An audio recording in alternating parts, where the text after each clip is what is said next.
Und jetzt geht's los. 10, 9, 8, 7, 6, 5, 4, 3, 2, 1 und Happy New Year!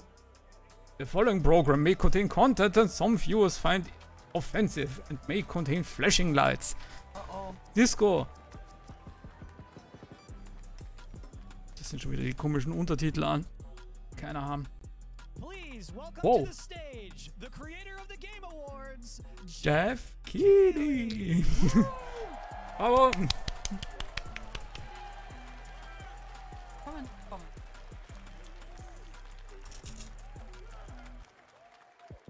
Und gleich schauen wir alles umgesetzt.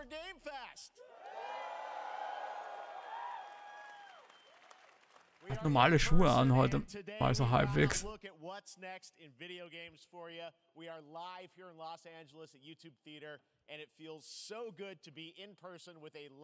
Ich hoffe, der Ton passt für euch. Wenn es zu leise ist oder zu laut, sagt es mir bitte, gell? Happy New Year, ist es noch etwas zu früh. Bist du dir sicher? Happy New Game Year. Irgendeinem Land ist sicher Neujahr. The video game industry has come together to show you what's next. This is a cross-industry showcase, meaning no matter where you play games, I hope you'll discover a new game to put on your wish list. The landscape of video game events has certainly changed over the past few years, but one thing hasn't. There are a lot of great games in development, and our singular goal today is to get you excited about the future. In just a few minutes, we'll see the first extended gameplay of Mortal Kombat 1. Woo! Mortal Kombat! Dun dun dun dun dun dun dun. Fortnite's next season. And yes, we do have a very special grand finale that you're not going to want to miss. That's all I'll say right now. But let's get right to the games and gameplay. The first reveal is something you're not expecting, which makes it that much more exciting. Here we go.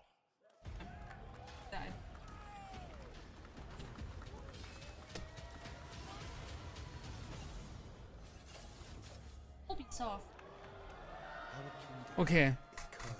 Schauen wir mal, wie viele unnötige Trailer wir da jetzt sehen.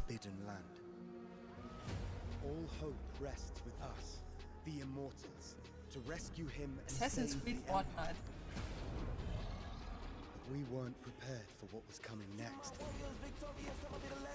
Ist das komische andere Spiel? Prince of Persia? Sonst ist es doch Persia gemacht. Okay. Prince of Persia. Prince of Persia ist original 2D gewesen. Ja, aber der Grafikstil. Schaut aus wie ein Wii-Game. Ein Switch-Game. Nicht, dass das so viel Unterschied machen würde jetzt, aber... Ich meine, vielleicht ist es gameplay-technisch gut, das weiß man ja nicht, aber es ist... Ubisoft vertraue ich nicht. Nicht mehr.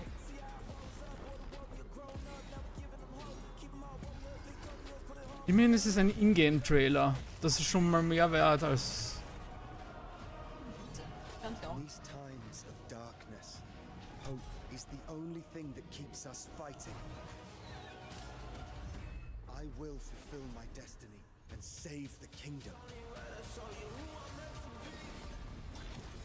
Sag ich doch.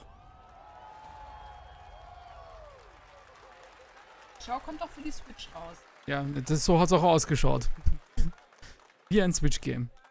There's a little surprise. Prince of Persia: The Lost Crown is coming in January 2024. A brand new action-adventure platformer in the iconic series with deep combat, some huge boss fights, and of course, incredible platforming, puzzles, and animation. Legendary franchise. You'll be able to see more at Ubisoft Forward, streaming on Monday as part of Summer Game Fest. Oh, am Montag ist das Ubisoft Special dann. Iconic video game franchise that just celebrated 30 years. That's right. It's time for Mortal Kombat 1. Jetzt schon. Woo! Couldn't keep you waiting on this one. Kinder, bitte die Augen zumachen. It has been 4 years since MK11, and ever since Ed Boon and the team at NetherRealm have been hard at work. Ging endlich! Ich auch endlich! Ich mag ja Street Fighter gerne, aber es ist Mortal Kombat. Ich bin Tekken-Fan. Das ist auf Platz 2 Tekken. Street Fighter ist auf Platz 3. Normalerweise hätte ich gesagt, Quelle eher. Heshis Skin, der brennt alles nieder. Fatalities zeigen sie auch. Heshi. Kinderaugen zu.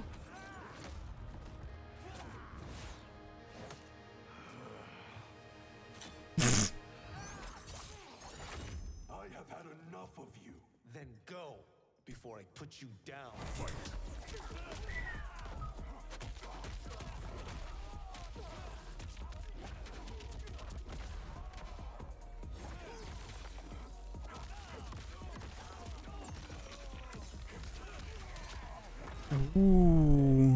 You have proven worthy of Fujin?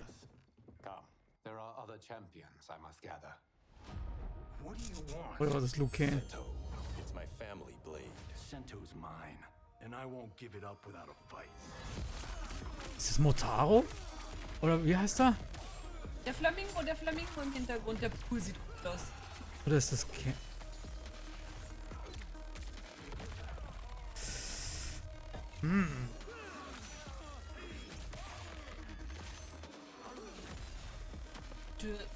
Oder ist das Oder ist das Kenji, der sehen kann? Ich meine, das eine ist Johnny Cage. Okay, let's go back to one here. Who are you again? Lord Liu Kang, protector of Earthrealm, Also war doch Luke. of fire. Die Grafik ist schon cool. Das ist anscheinend ganz sehr viel Wert auf die Story zu legen. Jax war auch cool da. Aber er war als Helfer drinnen. Aber sie haben auch endlich die Sounds ein bisschen geupgradet. Ja, ganz so künstlich an. Der Substanz. Scheinbar viele Kostüme gibt's. Ich habe jetzt manche Charaktere schon in 3 Kostümen mindestens gesehen. Ich schaue gar nicht auf den Kampf, ich schaue nur schau mir die schöne Szenerie im Hintergrund an. Schaut euch die Türspitzen an. Yes! Bäume, Oh, Keno. Statuen. Okay, der erste Fatality war Raiden. Disease becomes known, you will be banished. I only want what's best for you. Or do you secretly covet my throne? Das Beste ist, dass Frauengesichter endlich gut ausschauen in dem Spiel. Größter Kritikpunkt bei mir. Die Stages sind aber wirklich sexy, die Hintergründe. Sehr schön. Ist das dann so Tag-Team-Modes oder was? Anscheinend, weil da immer so Leute Ja. rein- Striker! Striker! Ja, das haben sie eh schon angekündigt auf der Homepage. Und zwar gibt es da viele Charaktere, die du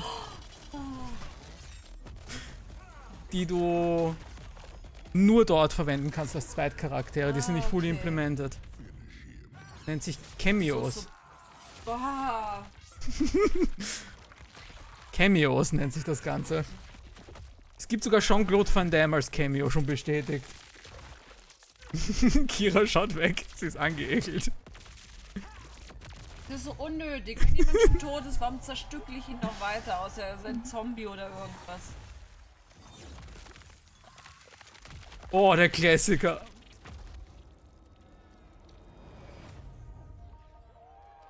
So gut.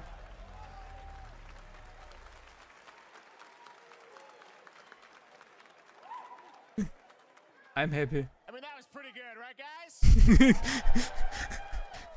Heshi, Sind alle Leute aufgehypt mal. ja, Heshi ist mit den Nerven scheinbar auch fertig, nachdem er das gesehen Ich hat. finde es halt so unnötig, weißt du? Man who has been loyal to the same franchise and fan base for more than 3 decades. Please join me in welcoming to Ich Summer Game stimme dir zu, Fest, King. the Sowas creator of von. Mortal Kombat, Ed Boom! Woo! Nein?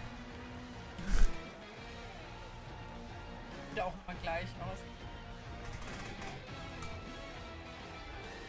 Congratulations.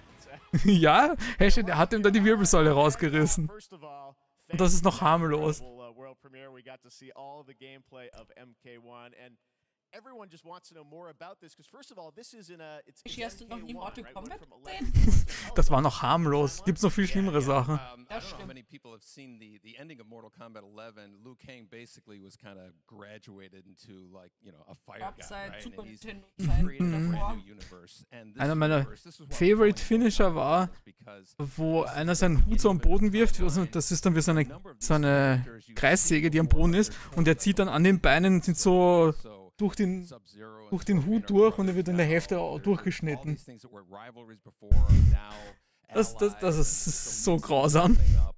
So we're just kind of rebooting, and that's what the one is for.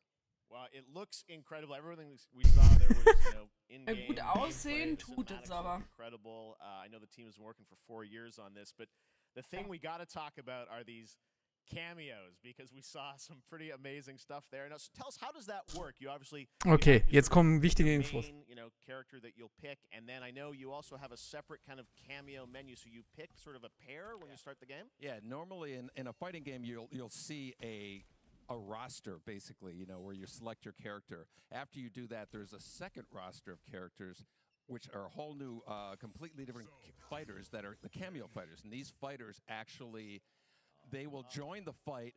But A lot of blank squares there. yeah, so it's kind of like imagine yourself with Sub-Zero, but you have some of Jack's moves, and you can call him out. You can do it multiple times, as you saw in the gameplay. So you can you can basically combine these two characters. All the characters. Can Okay, be ich habe auf jeden combined Fall mal gesehen, with all ja, the cameo 8. fighters, and that's where you see 24 Charaktere gibt scheinbar. comes in, and they can actually Und die customize, Cameos werden sie wahrscheinlich erweitern ohne Ende. the best team-ups. Well, so how does that work? So you're in gameplay, you have your main, you have your Sehr cameo. gut How do you? gemacht. Also, Some of them, so. is it time-based? Wahnsinn. How often do they come in? It's not a tag Ziemlich team thing, right? authentisch. Where you- Yeah, exactly. And you're Also, wenn du das jetzt mit Street Fighter 6 vergleichst. basically summoning, but they have a variety, so you can go, push that button with towards, and it'll do it. Sie schauen so realistisch aus, schon die Figuren. And so the combination. Oh, I see. So you can bring them in a combo. Total, ja. Ja. Exactly, and you see there's like a Ich weiß, meter es up gehört on zu top, Mortal Kombat which is dazu basic. und That- es wäre that'll nicht das gleiche, wenn limited, es so nicht you mehr da can't wäre, aber es obviously ist halt einfach fire nicht them meins. Ja, das ist die Identity, die es But, unique you macht call- halt. You can call them pretty much whenever you want, and they have, like in the middle of a combo, they'll have a lot of, basically a whole arsenal of their moves. So Sonya you saw come out there. Sometimes you'll see them appear twice in there. It's amazing. So time-based, they come out, and then obviously as you go through, Ist you auch reveal ziemlich- some of them there. Ja. But is it a different set of characters that'll be in the cameos? Oh, ich bin begeistert. Roster, how will that work? Yeah. Some of the characters are going to be Plus die available as DLCs gibt cameos sicher, as King. Du well glaubst doch nicht as im Ernst, the dass es keine game DLCs geben wird. Sub-Zero with Sub-Zero, right? you can play. You Da- can da- do Kein something with Scorpion, Fighting but Game mehr, a das lot keine of DLCs hat. our cameo fighters are kind of like nods back to our first game. So you'll notice Sonya and Kano and Jax are in their kind of older costumes. And so there's a lot of that novelty. We have a lot of like really surprise ones. I think you guys saw Goro. Yes, Goro was popped in there. Yeah, Yes, yeah. exactly. So there's a lot of like kind of really digging into the old Mortal Kombat games Mhm. as far as getting, we really love the novelty of it. We really want the cameo characters to feel, kind of nod to the old games. Well, speaking of not the old games, let's talk. You confirmed, I think, or it's at least known that Jean-Claude Van Damme is actually going to be in this game as Johnny Cage, right? Ich find's so lustig. Jean-Claude Van Damme ist der Ursprung von Mortal Kombat. Mortal Kombat war original ein Spielname für den Film Bloodsport. Dann haben sie die Lizenz verloren und daraus Mortal Kombat gemacht. The first Mortal Kombat game we So kommt originally alles wanted wieder. to be Van Damme the video game, and that never really worked out. So I can't tell you how many times over the last 30 years we've tried to get him. We were this close, like 4 or 5 times, and so finally we got him, and he's doing the voices. Oh, So you're gonna hear Jean-Claude, his voice doing Johnny Cage lines and stuff like that. We're really excited about it. voll cool. Been working so hard in Chicago to build this through COVID, and it's coming out in September, so we don't have to wait long, right? That's right. This has been a very difficult secret to keep Yeah. over the last 4 years, and so but we're we could not be more excited in terms of getting players' hands on it. And So throughout happy. the summer, we're going to be showing a lot more content, a lot more characters, a lot more cameo characters. You know, so there's a lot of reveals that are coming up. Amazing. Well, Ed, thank you so much for giving us the first look at MK. Muss man das dann nochmal in Ruhe anschauen, was für viele, da waren so viele Charaktere, hat man noch gesehen. Lots more characters to reveal on the main roster and cameos. Ed Boon, thank you so much. First look at Mortal Kombat. Awesome. Thanks so much. So cool. Amazing. Die Hauptcharaktere So waren auf excited jeden about Fall that one. dabei. All right. Next up, it's been a fun couple weeks for action RPG fans with the release of Diablo 4, which is truly fantastic. Ich war sehr begeistert von Kenjis Gesicht und wie sie das animiert haben. Der hat so gut ausgeschaut. Exile 2 echt from ausgesehen. Grinding Gear Games, who have faithfully been updating and patching the original PoE since its release in 2013. We haven't seen anything on the sequel Okay. in over 2 years, but that changes right now. Here is your first look at a raw gameplay capture from Path of Exile 2, a sequel that pushes the Path of Exile, das ist interessant. Sie haben es angekündigt und man hat nie wieder was gesehen. Okay. Es kann auf jeden Fall mit Mortal Kombat, mit Diablo 4 mithalten, Es kann Grafik. auch bluttechnisch mit Mortal Kombat mithalten. Also für alle Diablo-Fans, das ist dann das nächste Game, was man spielen kann. Wenn Diablo ausgespielt ist. Auch schon tut sehr schön. Schau die Blitzeffekte an. Magier sind immer das Beste zum Herzeigen. Die Eiseffekte schauen nämlich auch gut aus. Oder Steinlanzen oder was auch immer da sind. Wow. Ja. Ein paar Augen.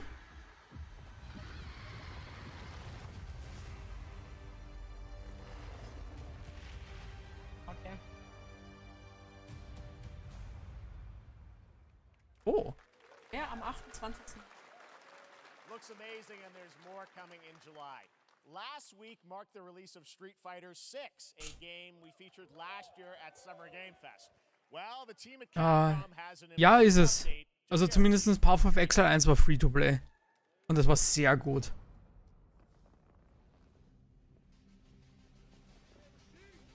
Aber hat auch einfach Zeit gespielt. Welcher Ryu? Wollte ich gerade sagen. Ja.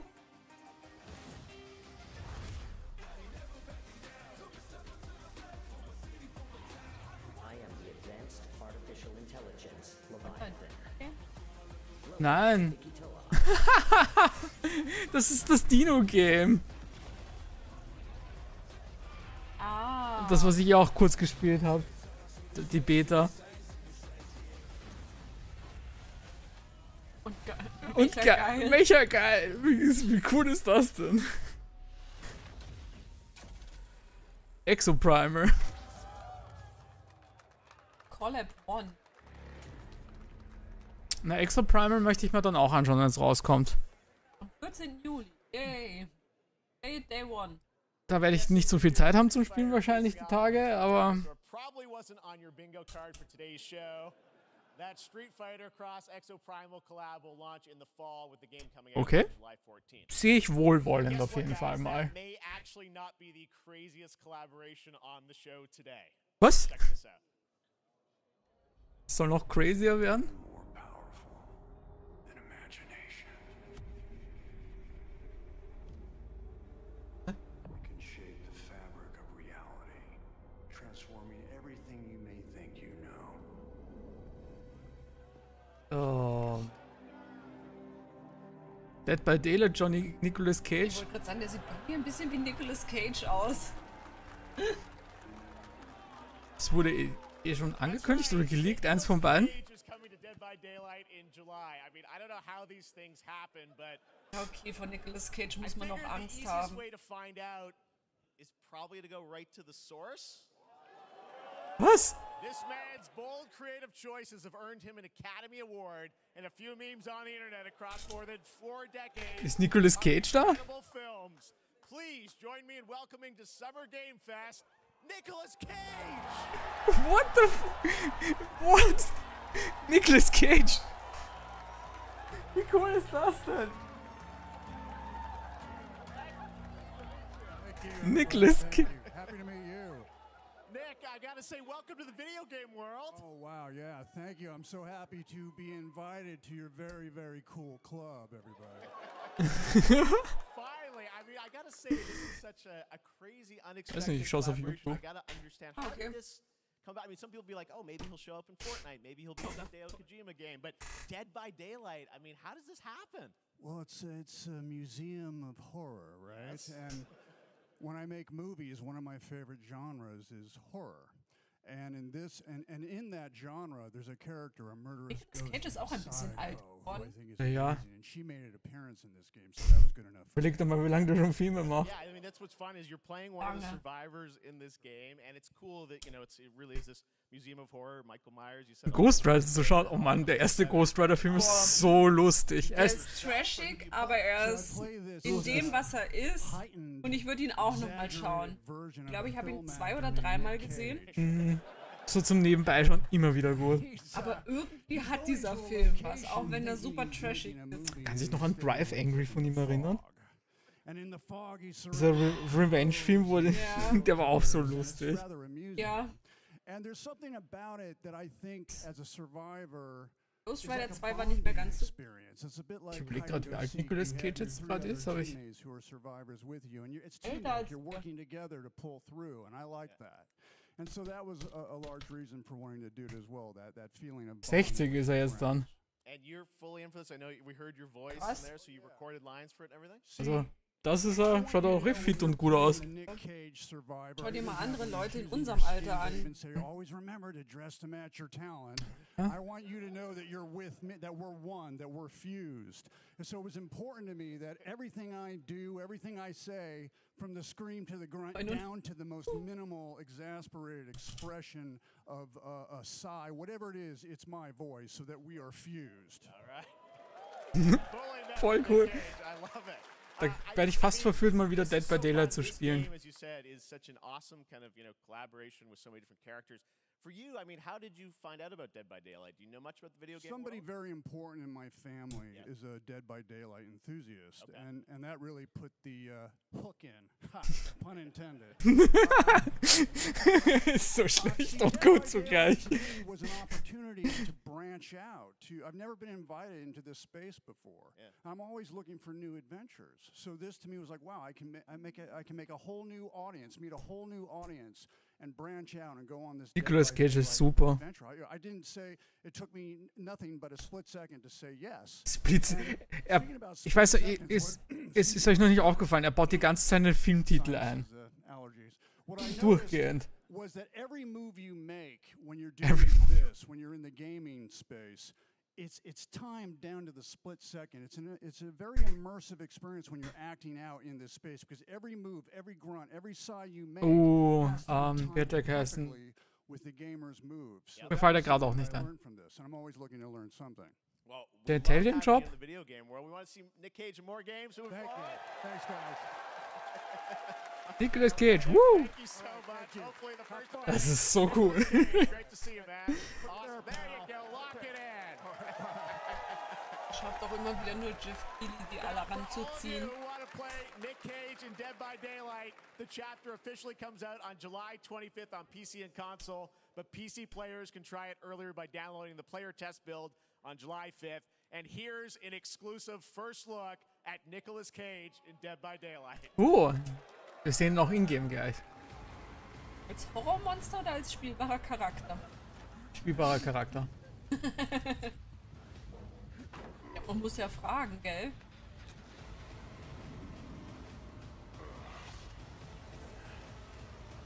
Okay.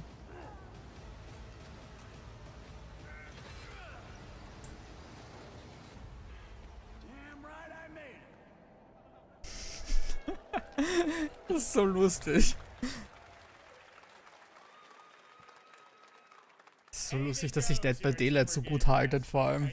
Ja, 2015 bis 2023 stand adaptations. But back in 2019, The Witcher on Netflix, inspired by the Witcher book series, showed the potential of well-done adaptations. Okay. Later this month, Season 3, Volume 1 arrives, and now it's time for the world premiere of the trailer, introduced by Henry Cavill and the cast. Hello, Witcher fans. We are all gathered here Okay. today to share something with you. Be sure to tune into The Witcher Season 3. Ja, die kann richtig normal auch aussehen. Volume 1 debuts on June 29th, only on Netflix. Get ready to watch the world premiere of our brand new trailer. Die Siri, wird auch immer älter. die ist viel zu alt. Aber sie hat mit echten Namen Freya. Das ist cool. Das ist schon.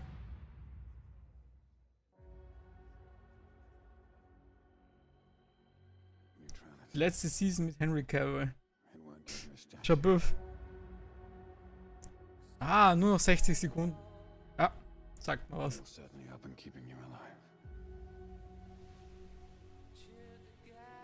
Siri ist viel zu alt gecastet. Das ist mein größter Kritikpunkt an der ganzen Dingspunkt. Alles andere ist okay. Ich meine, Jennifer, ja. Habe ich mir auch anders vorgestellt.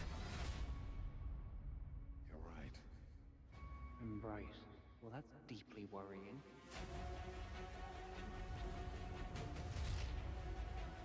Everything that's happening.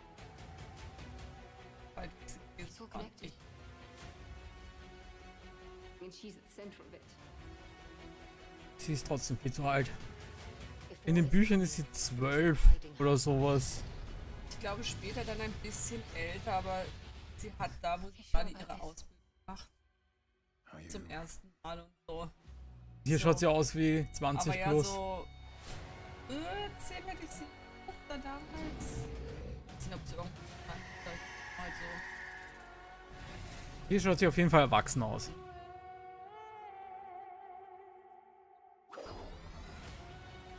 Also die erste Season kann ich dir empfehlen, Hesche, die ist wirklich gut. Die zweite war auch gut, die dritte schauen wir mal. Wenn du die Bücher nicht kennst, hast du auch unsere Kritikpunkte nicht. Wir haben nur Kritikpunkte, wenn wir die Bücher gelesen haben. So war die Serie eigentlich gut. Also wenn dir mal langweilig ist, ist zum Anschauen auf jeden Fall. Ist definitiv kein Fehlgriff. Ja. Henry Cavill ist echt gut. Mhm.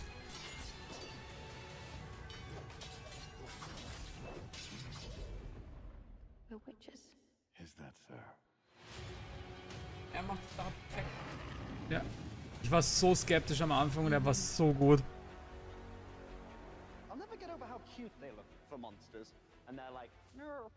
Rittersporn ist on point, muss ich dafür sagen. Das ist der andere Typ, der da mitläuft. Der Bade. Der Bade. Der ist mehr more on point kann er gar nicht mehr sein als das, was man da sieht.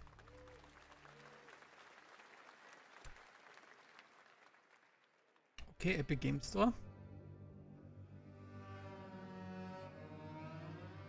Ist es endlich soweit? Ich warte schon die ganze Zeit auf das halt der Name nicht mehr ein, schon so lange her. Es ist ein Ego-Shooter. Witch, irgendwas mit Witch drinnen. Namen. Ja, das ist es.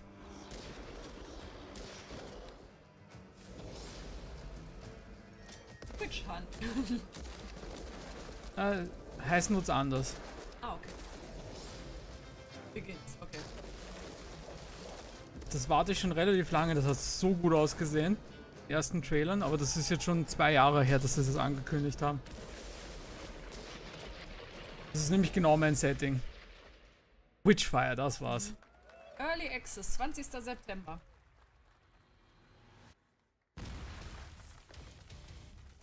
Ja, du. Smilegate. Die Epic Seven-Macher. Ach so, nein, das ist dieser das haben sie auf der PlayStation-Konferenz schon angekündigt. Crossfire, irgendwas. Crossfire gab schon mal als normales Spiel und das ist total gefloppt übrigens. Jo, der Maske schaut leicht aus wie der Typ aus Overlord. Ja, das stimmt.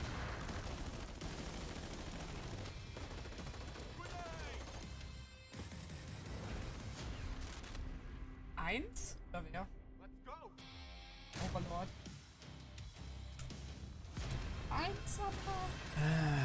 Also das hypt mich gar nicht, das Spiel. Sag ich ja. Crossfire Serious Squad.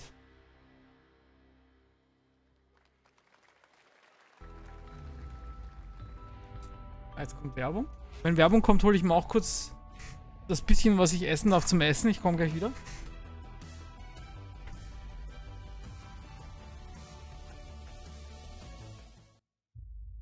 We have no choice.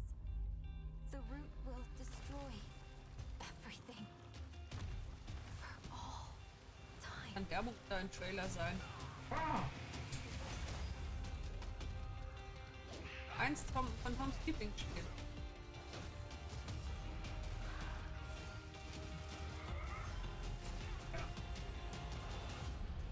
No turning back after this. Okay. You sure? Das ist ein Dark Souls Multiplayer Game in Cyberpunk Endzeit Cthulhu schon, Cyberpunk Endzeit Cthulhu. wie man sieht. Alles wieder. Auf dein Wohl, Tobi, auf dein Wohl. Mittlerweile darf ich auch schon zumindest das Wasser wieder trinken.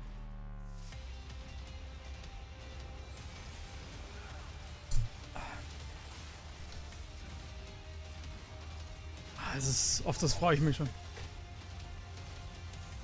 Auf das Spiel freue ich mich schon extrem. Herzlichen Glückwunsch. Mir geht's halbwegs gut. Es ist schon am besser werden. Zumindest blutet es nicht mehr. Und viele gehypte Spiele sind da gerade. Wie das hier zum Beispiel. Auf das freue ich mich schon extremst. Remnant from the Ashes 2.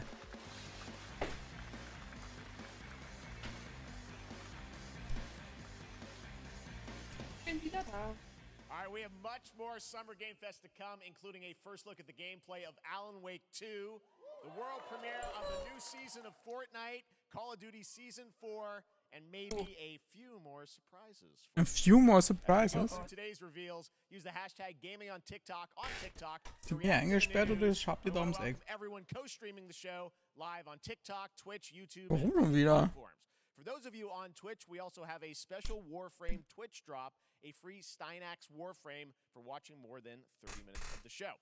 Now, Also für alle Warframe-Spieler jetzt auf Twitch schauen. another legendary gaming hero is set to return later this year in a brand new game built from the ground up in a style that I think is going Tja. to get this fan base and longtime fans Kein Waschbärmodus heute. very excited. Here's another Summer Game Fest global game Heute ganz announcement. ernst. New Ja. thrills, the Professionell. classic feel.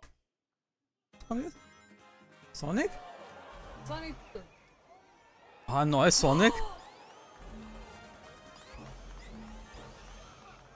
Ein neues Sonic, Die Grafik ist gut. Nein, das ist ein direktes Remake, aber du kannst es in klassisch oder in dem Ja, aber Modus spielen, die oder? Grafik ist gut. Die Grafik ist super.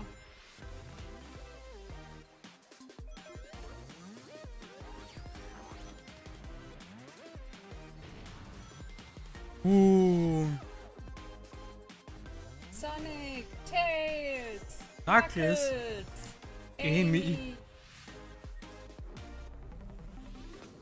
Das ist wie Four-Player Koop. wie Mario.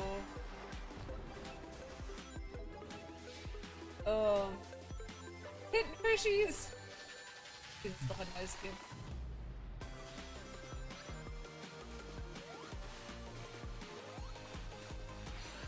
Hat Sega endlich ein gutes Sonic mal wieder in petto?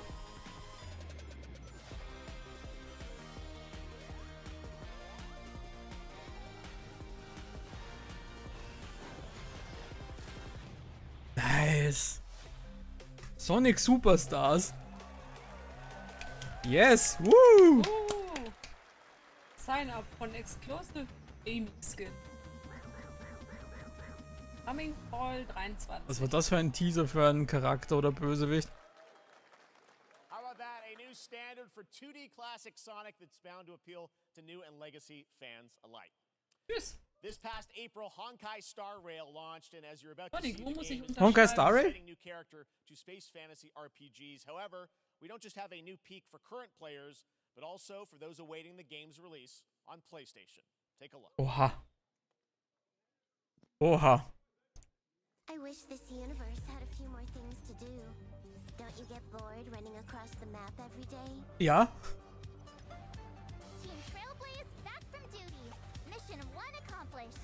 Danke, Silverwolf. Ich weiß, warum ich dich gepult habe. Yukong. Yukong ist Best Fox Girl. Die Design ist echt. Da kann ich echt nicht sagen.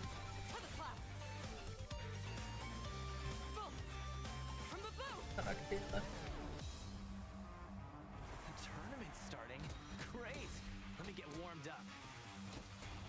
Ah, ihm zeigen es auch mehr her schon.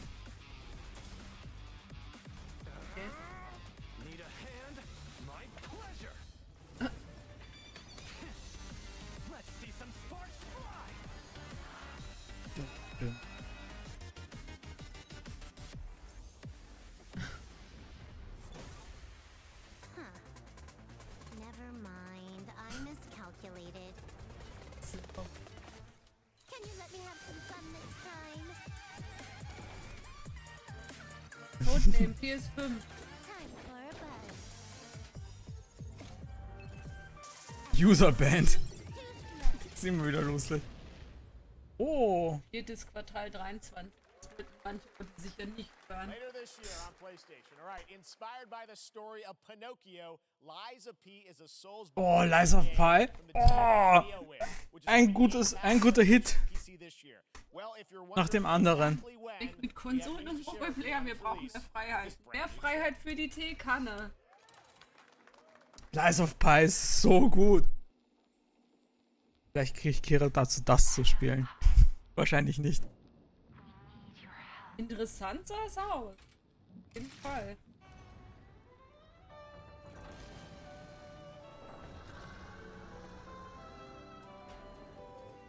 Noch ein Setting, das ich liebe.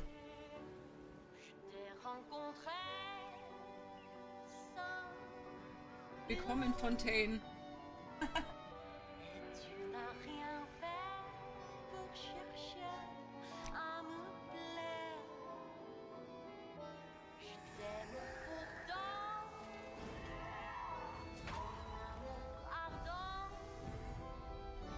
Was geht es, Wadogo? Oh. Lecker.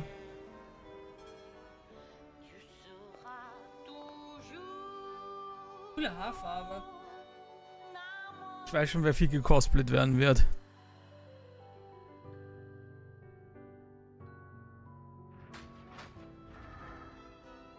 Set ist mega und alles. Oh Mann. Yes. Welcome.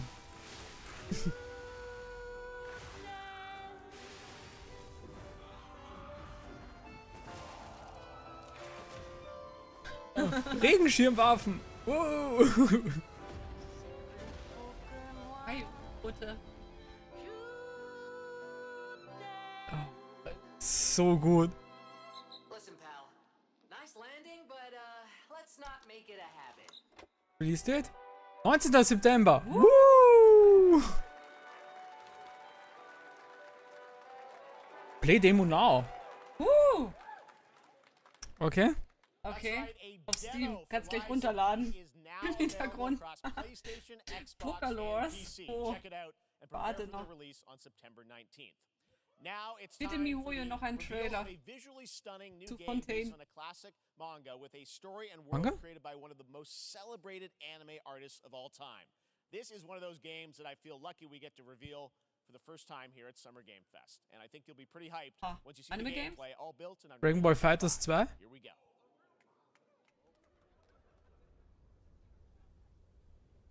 Okay. Sonne.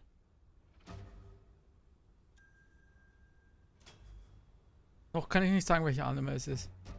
One Piece? One Piece oder Dragon Ball? Wir sagen voll. Dragon Ball. Ihr kennt den Artstyle. Dragon Ball, wie hat das große Spiel geheißen? Das Open World Ding? Kakaroto, irgendwas mit Kakaroto.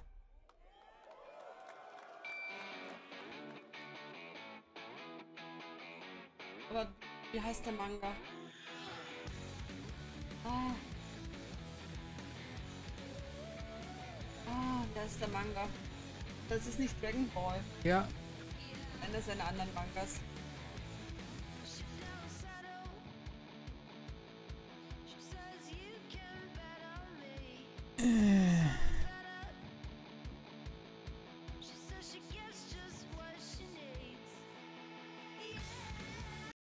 So, ich mach mal nur ganz kurz den Ton aus Du Copyright. musst die ganze Zeit drüber reden, dann geht's normalerweise auch. Sandland. Das ist dann problematisch, wenn niemand redet und die Musik sehr laut ist. Normalerweise. Okay, na schauen wir mal. Hört sich ja ganz interessant an. Das Mashima Design Game, ja, auf das bin ich auch schon gespannt. Sandland, get ready to become an unlikely hero in an adventure where you don't need to be human to save humanity. That's coming from Bandai Namco, and we're excited to see more. Von wem sonst? Independent games are such an important part of the industry, and one thing that's very important. Also, die Präsentation hat jetzt für mich schon mehr hergegeben als die Sony-Geschichte, wollte ich nur anmerken. Now, one of the biggest independent publishers is Annapurna Interactive. And later this month, as part of Summer Game Fest, they'll be revealing a number of ambitious new projects. Let's see how many you can figure out. Irgendwie so in der Richtung hat's geheißen, Hashi. Oh, von Stray ein Nachfolger? DLC oder irgendwas in der Richtung? Oder nein? Besten Games aus dem letzten Jahr. Von Annapurna. Alles. Ist alles ein Publisher.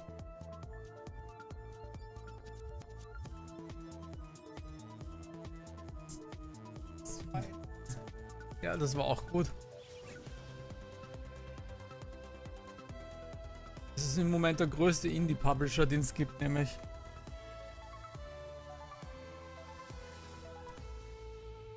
Ja, sag ich da. Annapurna Interactive Showcase. 29. I wonder what that was at the end. We'll find out later this month. Oh, Jeff Keighley, du teasen da irgendwas. PC and console MMORPG from NCSoft and Amazon Games with an always Okay. changing environment, massive scale, NCSoft ist sehr bekannt. Amazon Games. to battle across land, sea and air. Here's a look at Throne and Liberty. Throne and Liberty. Zwei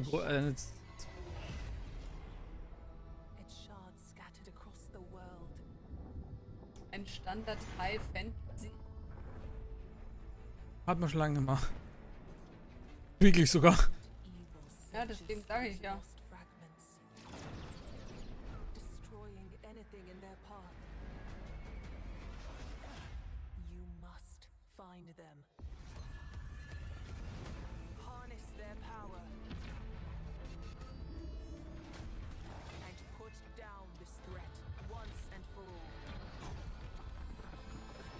Erinnert mich irgendwie an Black Desert ein bisschen vom Charakterdesign her. Oh. Okay, das ist ein interessanter Twist, dass man sich so in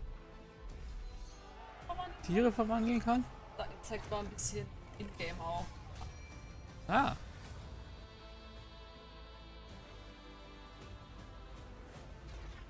Und dann auf einmal kamen die bunten Haare und schaut gar nicht mehr High Fantasy aus.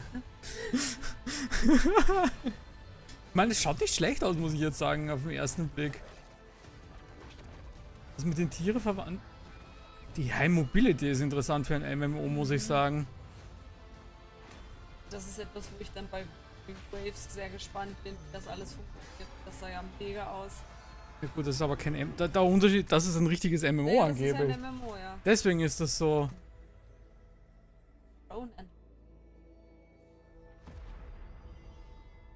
Einer Protect Test.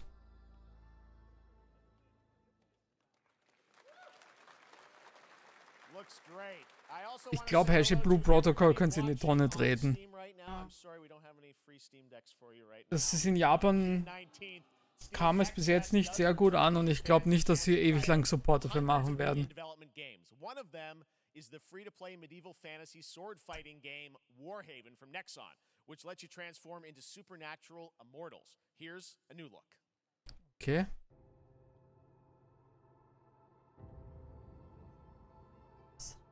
kaputt. Zack, zack. Oh. Zwei sich streiten, knüppelt der Dritte. Das sind die Bösen, die die ganze Dark und Darker, die Dark und Darker Macher verklagen übrigens. Weil sie angeblich Content stehlen.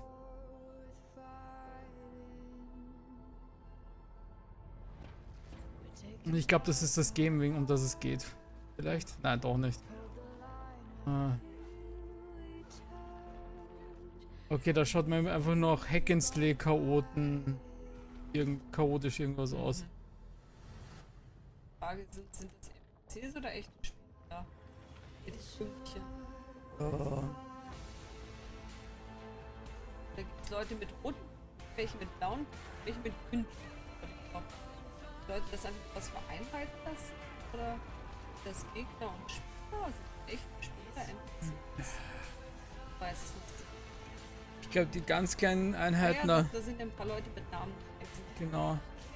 Ich glaube, die mit Namen sind die echten. Oder ist das Versus gegen Versus einfach? Versus gegen Versus. Schlau. Ich weiß nicht. Ich habe ein schlechtes Gefühl bei dem Spiel. Meine Gefühle, was Games betrifft, täuschen mich zu 99% nicht. Außer bei einem ganz besonderen Game. Oh nein! Oh nein! Kriegt es ein Update oder kommt es jetzt... Das wäre auch was für die Community Games. Party Animal!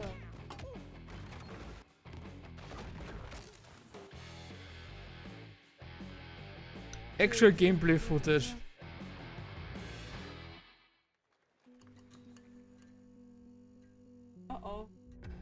Pilgrims, summer is coming, and with it, a lot of cool stuff will make its way to Dying Light Tuesday Human. Get ready for darker, more dangerous nights and Darker, more dangerous nights. With improved parkour, rolling out with the next update in June. Then, right after that, we'll kick off an event season like you have never seen before. Trust me, for one of them you will want to get your butt barbed wired. Very soon, you will get the deadliest summers to date.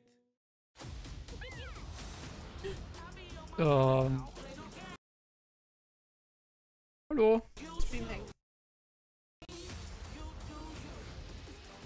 Fresh.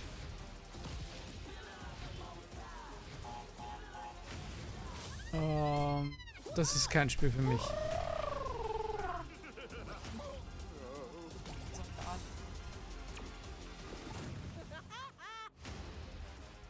Crash Team Rumble. Psychopaths. Jetzt auf Game Pass.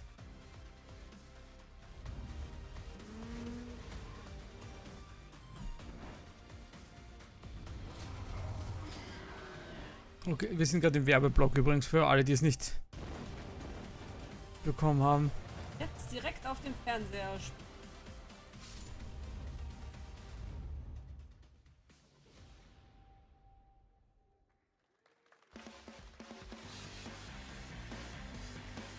Der Fernseher alles gerade am Eingehen ist. Welcome back to Summer Game Fest. Isn't that great, by the way? Crash Team Rumble is going to feature playable Ripper Roo and N-Jin, Neo Cortex's right-hand guy in Season 1. Now, ja, sag ich auch, Helshi. Descend into Madness? Ich bin dabei.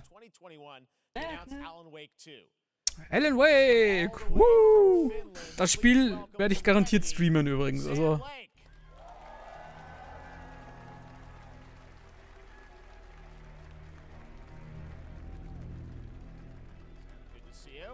Looking dapper as always. Thank you. Thank you. Well, we are so excited because when you announced Alan Wake at the Game, or Alan Wake 2 at the Game Awards, you said 2023. We are in 2023. It's coming this October, and we are so excited about this, Sam. I know it's been Was ich so gut finde, dass Games jetzt immer nur so, viele Games jetzt nur mehr so angekündigt werden und ein Jahr später, spätestens sind es da. Das ist so viel angenehmer. Alan Wake 2 is Remedy's first survival horror game. We have two playable Survival characters. It's a horror 50-50 game? split between them. They are on their Yeah, Drama. Nein, Horror. Horror. And the player gets to switch between them at given points in the story as they choose. Yeah, we saw obviously at the PlayStation event you Oh, ich bin so Saga, gespannt. the second Alan Wake 2 ist mega Hype. She's in Bright Falls and she's sort of living a narrative that Alan has Control und also Remedy macht gehört zu einem meiner Lieblingsgames.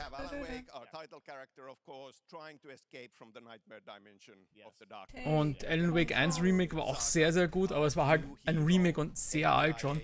Also ich bin schon gespannt, was sie aus Alan Wake 2 jetzt machen. Das Wasser. Ja. Wasser. Ab morgen darf ich wieder was anderes auch trinken. Endlich. And very quickly the investigation turns into a nightmare when they discover pages of a horror story. Maybe written by a certain missing writer. By initials AAW. And this horror story starts to come true around them. Interesting. So obviously it's, you know, Alan is still going to be playable in the game. You're going to experience his journey, but Saga, this is sort of new character, and there is that sort of link. Tell us a bit about, you said split 50-50. Do they have separate missions? How, because I think you can play them in sort of different sequences or orders if you want, right? Yeah, we go into the experience playing as Saga. Okay. And man kann sich frei aussuchen, wie man spielt, zu welchem Zeitpunkt. Je nachdem sieht man was anderes. Everybody to do homework if they have not played the original game. This can be enjoyed as is. Saga doesn't know anything about the lore, about the supernatural in this world. She will be going in very quickly. She has to learn to survive. Okay, das ist gut gemacht. Wenn du keine Ahnung hast, dass man mehr sie fokussiert am Anfang, weil viel bei ihr erklärt ist, weil sie es zum ersten Mal lebt. Entschuldigung. So that you can hop to play Alan Wake in the dark place as he's trying to find his way out, and you can keep on playing as Saga in the Pacific Northwest as the investigation goes on, and you are free to switch between them. There are a lot of connection points in many surprising ways, but there is no right way to play through this. You can choose. You can go on as Alan all the way close to the end, or as Saga, or you can keep hopping between these two. Sehr gespannt. So good at kind of telling challenging, interesting narratives in unique ways. Ich glaube, das können sie schaffen. Nach dem, was sie gezeigt haben, was sie können in anderen Spielen. Today, though, I know you brought with you some gameplay of Saga's adventure. We're just going to see a raw segment of the game, right? Yeah, raw gameplay for the first time ever. This is early on from the experience. They're hyped, Sam. They're ready for it. So tell us, what are we going to see? Supernatural forces of darkness have brought the murder victim. Das Spiel bin ich super heiß schon. Und es kommt 2 Tage nach meinem Geburtstag raus. Oder 2 Tage vor meinem Geburtstag, irgendwie so rundherum da. Und um Evos Geburtstag ist dann die Waschbär-Party. Oder? From Alan Wake 2. Thanks, Sam. Thank you. Achtung, Achtung, FBI. Drücken Sie Ihr Drama raus. Ich muss ganz ehrlich gestehen, das kann definitiv mit Resident Evil mithalten im letzten. Ne? Ganz ein bisschen wackeln. Und ein bisschen weniger Physik reinmachen. Aber lass ich gerade mal.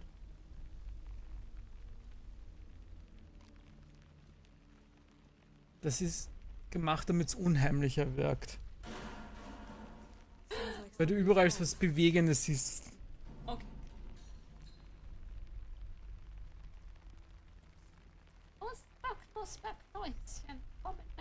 Ja, das schaut wirklich gut aus.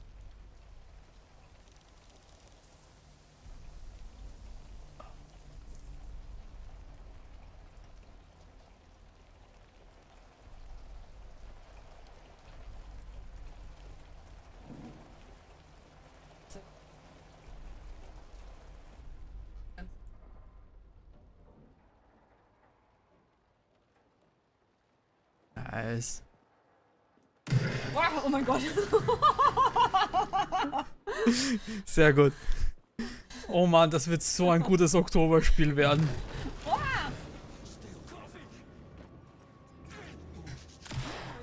Der Mann mit der Hirschmaske. Das ist wie ein Wrestler.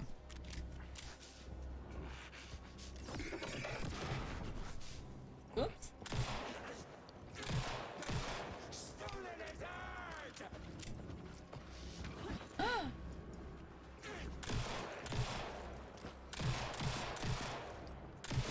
Stirb doch endlich. Maske hat Schutz plus 5. Oh oh. Oh oh, der steht gleich wieder auf. Also sie schaut weg und sie schaut wieder zurück und er ist weg. Schau nochmal zurück.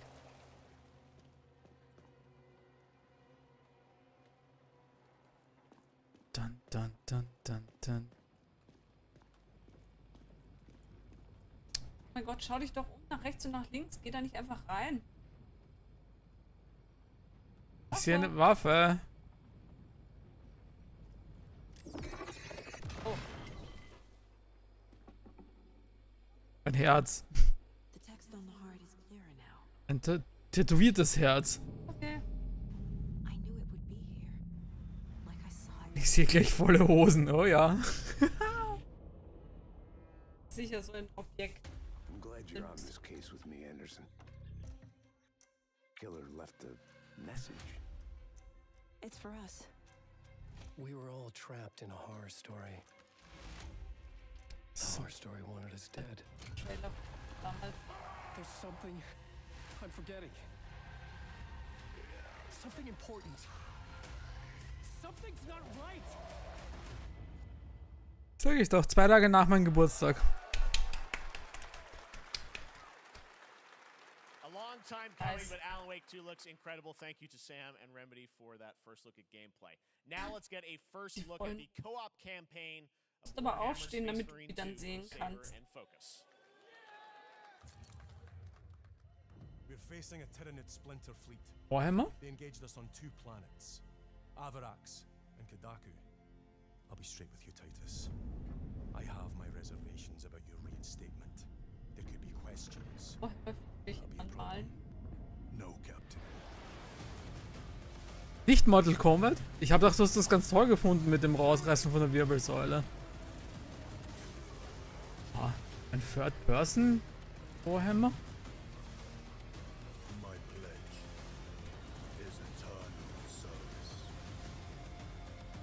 Viele welche man anmalt auch dann sehen kann.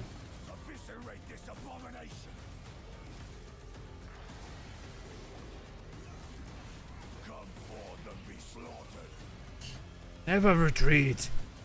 Never surrender.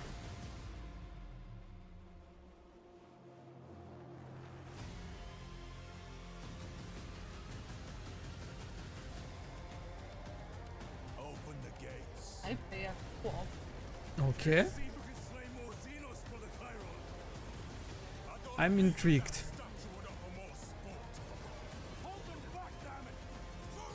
Lauter kleine Viecher, 10.000.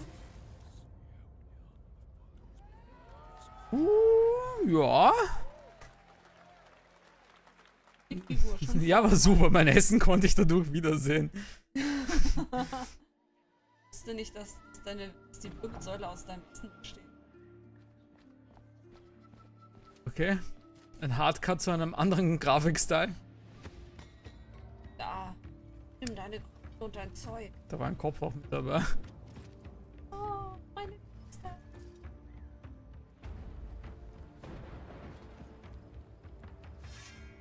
Und ab mit dem Kopf. Table flip. Help, please.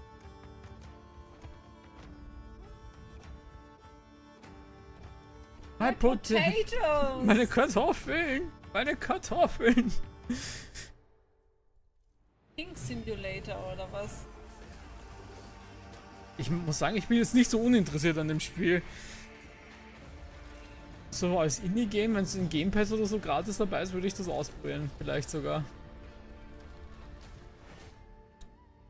Yes, your grace, Snowfall.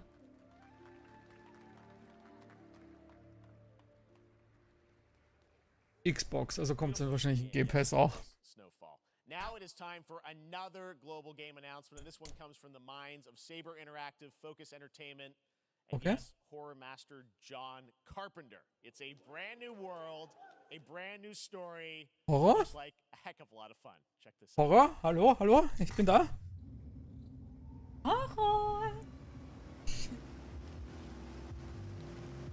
Oh, der arme Kameramann.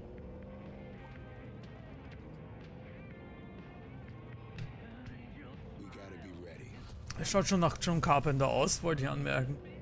Diese Einstellungen. Oh. Sollte mal seine Scheiben reinigen. Soll. Schau. On my mark. 5, 4, 3. Danke. 2, 1. Zombies. Einfach so schlecht. Bad name. La la la la la la la. Ich muss übertönen. Ja la la. Ja ja ja ja ja. Bon Jovi müssen wir leider übersingen. Bon Jovi ist gefährlich, aber gut, na was soll man machen? Ich meine, es war ein Remix, also. Joe King macht schon Party. Shot to your heart. Ich habe jetzt eh die Musik abgedreht, er hört es nur mal uns singen. Okay, das ist schon ein Fun-Game, ich sehe das schon. Okay, das gefällt mir. Wenn das gut gemacht ist. Aber ein bisschen weniger Horror als mehr Gemetzel. Toxic Commander. Yes! Das schaut so trashig aus, dass es schon wieder gut ist. Das ist absichtlich trashig gemacht. More unexpected collaboration. John Carpenter and Saber with Toxic Commando. That looks tons of fun. You guys think any of those zombies made it? All right. Well, this August brings the long-awaited full 1.0 release of Baldur's Gate 3. And today, a new member is joining the cast. We're about to see the reveal of Lord Enver Gortash, the commander of a mechanical army of Steel Watchers. He's a second antagonist and is voiced by a familiar name. Okay. Baldur's Gate, muss ich sagen, bis auf den Skandal, den sie gehabt haben, schaut ja fantastisch aus. To defend the citizens of Baldur's Gate from enemies within and without. You are soon to witness the people of Baldur's Gate granting me complete power over them. Wenn man Dungeons and Dragons haben will. New age is upon us. Gods have mercy on those who would stand in our way. A mad dog understands the yank of the leash and the hand of its master, but it cannot be an equal. You can be my equal. There's an old wisdom. A brittle alliance can never be Grafik ist ein bisschen... can only break. Du weißt schon, dass das ein Diablo-Game ist. Für das ist es eigentlich ziemlich gut. Ja, aber schau, wie gut diese Maschinendinger da aussehen und die Menschen sehen aus wie aus dem letzten Jahrhundert.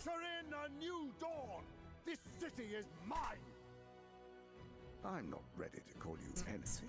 What do you say? Shall we be allies? Ich bin nicht gehypt deswegen, also von daher. You said it was under control. It isn't you I answer to, Gortash. Der sieht besser aus. Das ist nicht klar. Baldur's Gate 3 is on track, Sven tells me, still for the end of August. We can't wait to check that out. All right. This fall, Marvel Games and Insomniac are set to bring Spider-Man 2 Woo! to PlayStation 5. Sounds like you guys are a little hyped, so to tell us more is Brian Intihar, Game Director at Insomniac. Der ist, glaube ich, zu früh rausgekommen übrigens gerade. Ein bisschen egal. First of all, looks like we have some fancy art behind us. Is this the box? This is the box art. This is, you know, Ich werde es wahrscheinlich spielen, also.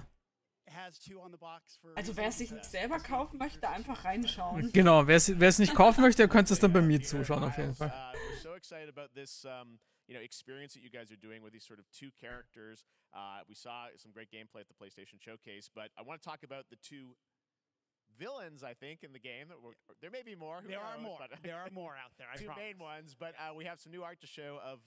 We obviously Kraven. We got the reveal at the PlayStation event. So tell us a bit about him and how he factors in. So Kraven's very different from any character we've done. He's not, he's not powered by magic or tech. He's just the best hunter in the world, and he's coming to New York for his greatest hunt. And what's better than all of the Marvel characters in New York City? So Peter, Miles, and others. He's on the hunt. And others. ... Yes. Yes. But Venom also. Er ist halt der perfekte Fallensteller und solche Sachen in der Richtung. Taktiker. Das ist eher. Venom schaut gut aus.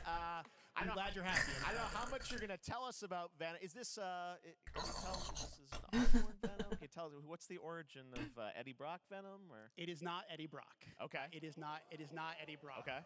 Our goal was to tell an original story, something you haven't seen in the comics or the movies yet. Obviously, we love Venom for a reason. Yeah. All those things you love about the character are going to be there. But how the story plays out, who is Venom, you have to play the game to see how it goes. Really? Yeah. Wow.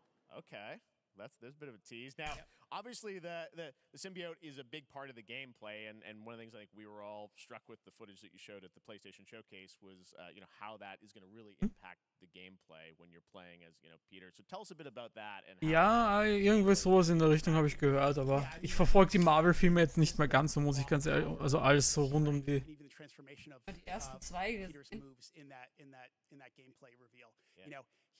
We call him the acrobatic improviser, him and Miles, but you can tell there's a lot more strength, a lot more raw power, aggression, which you saw both in the moves and how Peter talks. So it's not just what happens in gameplay, it's what happens. Es hat, wenn es sich nur ansatzweise wie das erste spielt, es ist eins der besten Open-World-Games gameplay-technisch, was ich jemals gespielt habe, definitiv.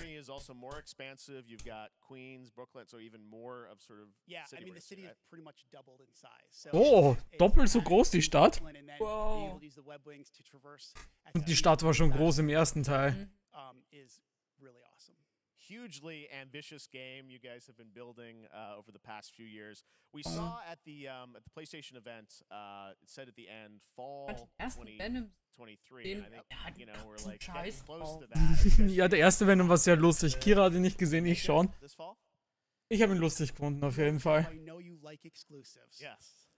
And I can promise you we are very confident. Richtiger Schenkelklopfer. Oh, yeah, okay. Yeah, let's take a look. Okay, was kommt jetzt? Let's take a look.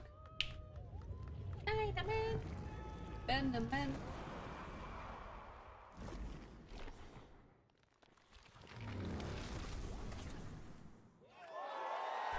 »20. Oktober?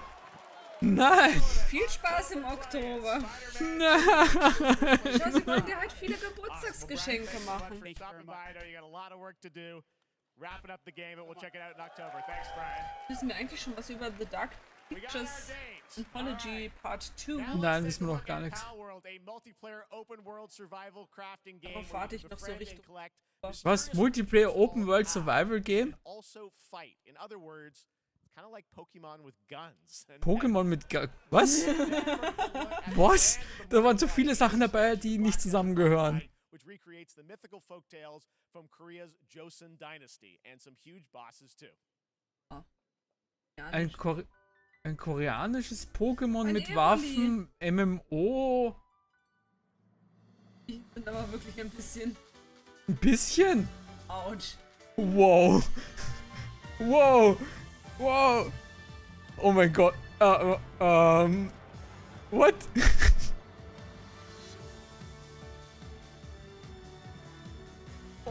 What? Vulus mit Waffen? What the fuck? Was geht hier ab?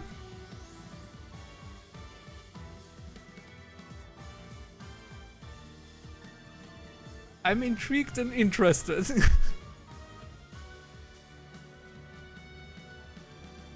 Letzte Stufe von Blue Bella. Vielleicht macht das mal Pokémon Feuer und dann hindert, dass ich was Gescheites mache.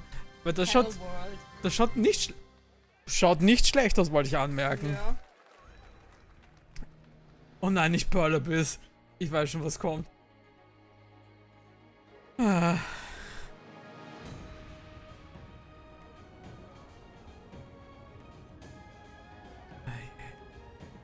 Black Desert ist das. Für alle, die es nicht wissen.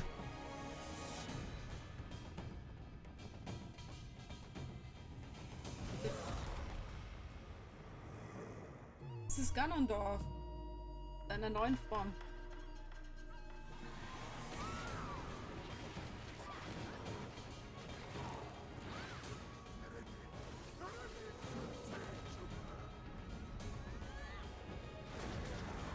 Dann, wie heißt das andere Ninja-MMO? Das Ninja-Spiel mit dem... Wo es immer kleiner wird, der Ring, Dingsbums, was ich auch eine Zeit lang gespielt habe. Aber... Nein, doch Black Desert, ich sag's doch auch. Okay. Alter, Ja. Ja, Naraka Blade Borns ist auch von Pearl Abyss. Ja, der Ringe? Ja, der Ringe Minecraft. Delving for riches in Middle-earth. Oh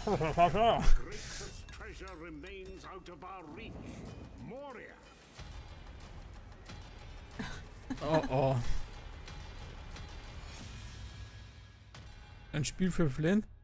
Man kann auf jeden Fall bauen. Ehrlich.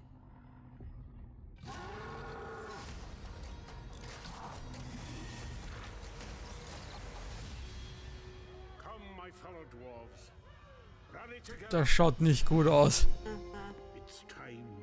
Bau dir dein Zwergenimperium auf. In den Minen von Moria.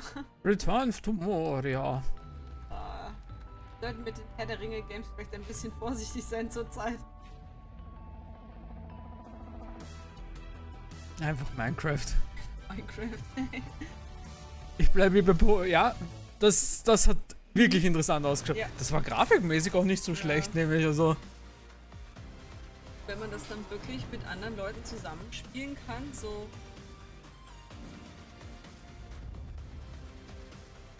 Also, definitiv. Aber echt gute Sachen dabei diesmal. Dann kommen die meisten Spiele wieder raus und man kriegt es gar nicht mit und die vergehen. Nur wieder versenkt. iOS and Android Game. Final Fantasy. Please pick up.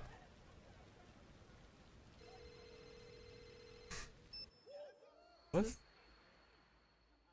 Still don't know Sephiroth.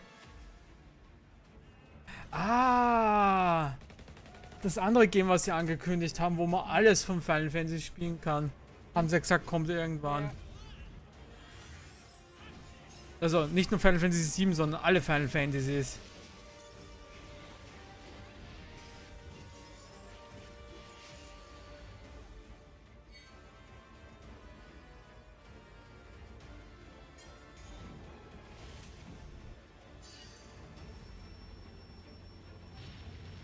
Hä? Das ist so viel durcheinander.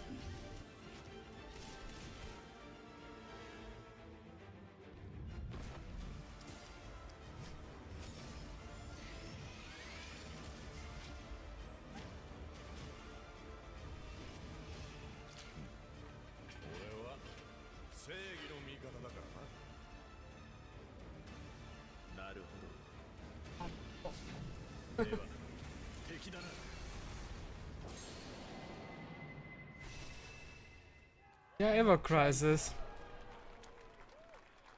Können Sie jetzt voranmelden. Dann auf dem Handy zocken. Registration for Final Fantasy VII Ever Crisis has just started, and users will have the chance to participate in an upcoming closed beta test. Now, speaking of Final Fantasy, no. Today during Summer Game Fest, DoorDash has your back. Get it. When you order from Taco Bell using das war fies jetzt. Speaking of Final Fantasy, also, und er so, nein. Yep, we got you. All right. Now here's a look at a game we debuted last year at TGA. Banishers Ghosts of New Eden, the story of two ghost hunters in the haunted wilds of North America. Okay.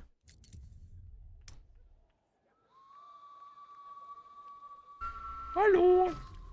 Life to the living, death to the dead. Nicht nicken. We are banishers.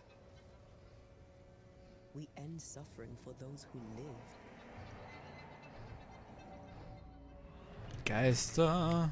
We bring closure to those who don't. Dämonen sind auf Spuktour, doch zwei ganz komische Vanisher vermasseln ihnen die Tour. Okay. Oder so. As the man says, we face a choice, simple and awful. Sacrifice.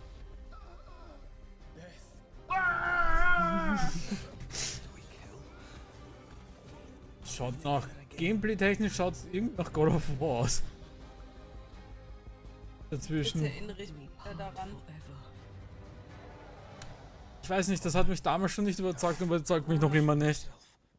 Ich meine, das sieht nicht schlecht aus.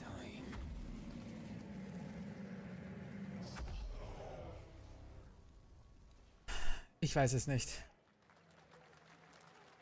Banishers. Krass.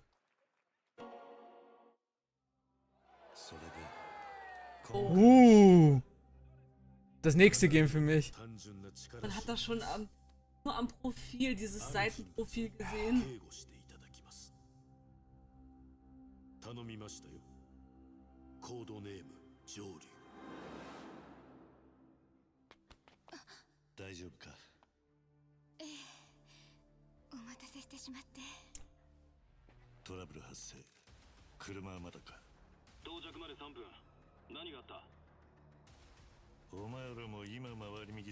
Er hat so eine gute Stimme.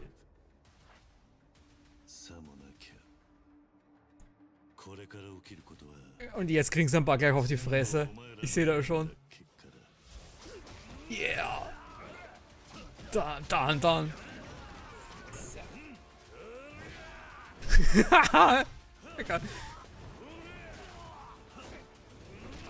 Diesem bin ich traurig, dass wir wahrscheinlich nie ein neues Judgment-Game bekommen. Ja, das, wenn... Außer sie macht es mit einem anderen Charakter weiter. Mann. What?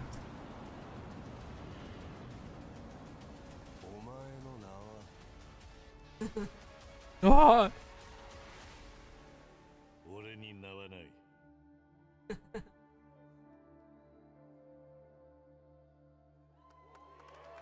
Yes, yes, yes. Am 9. November. Oh Gott. Das wird hardcore. Ich weiß nicht, was ich zuerst spielen soll. Du weißt schon, dass ich dann alle Streamtage brauche wahrscheinlich, damit ich das alles unter den Hut bekomme irgendwie.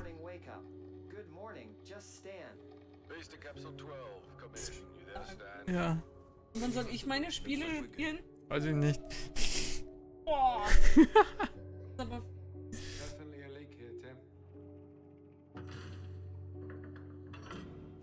okay, das kommt auf die Liste. Yakuza-Games spiele ich so gerne. Ich würde die gern on-stream spielen, aber ich weiß nicht, ob euch das gefallen wird. Ich habe mir erst die letztes Jahr glaube ich, oder vorletztes Jahr war es die große Collection, die Yakuza Collection für PlayStation. Haben wir geholt. Unter dem Meer, Tintenfische für Flynn. Yakuza 6 ist eins meiner Favorite Games auch. Unter dem Definitiv unter den Top 10. Ja, Under the Waves, fast.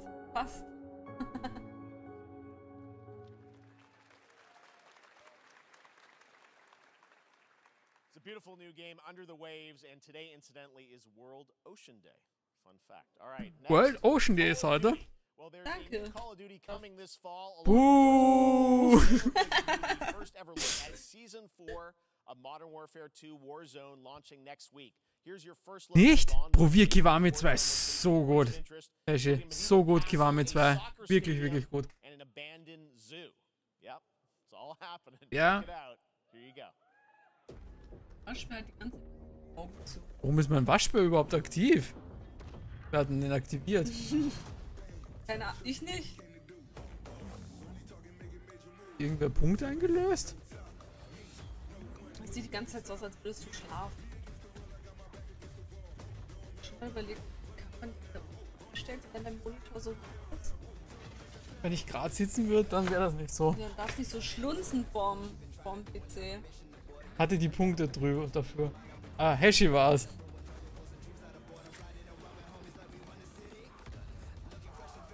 Ich hätte den Waschbär-Modus drauf. Ja. Ich werde jetzt immer ohne Waschbär-Modus starten, damit ich die Punkte aus allen raussauge.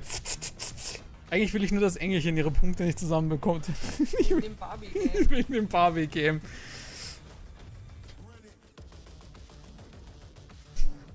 So.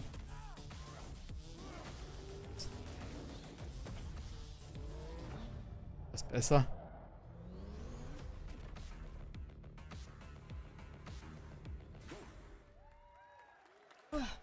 Außerdem sitze ich leider nicht mehr jetzt richtig da. Today is a big day for video games, but also a huge day for Porsche. The iconic German automaker turns 75 years old today. And to celebrate their contributions to the automotive gaming space, and we've all raced a 911 in some point at a game, Xbox has teamed up with Porsche for a limited edition run of 75 consoles inspired by 6 famous Porsche race cars.